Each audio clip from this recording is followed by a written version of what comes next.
about 6, and now I'm in a little drought, so I got to get some more oil for the shoulder, and I think I'll be fine.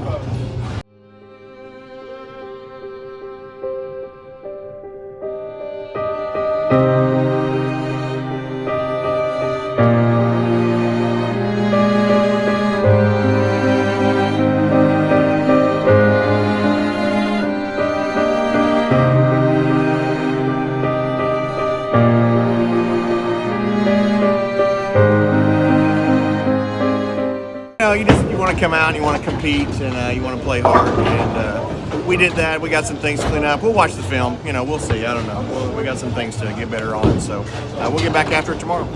Thank you, Dr. Crow. Thank you.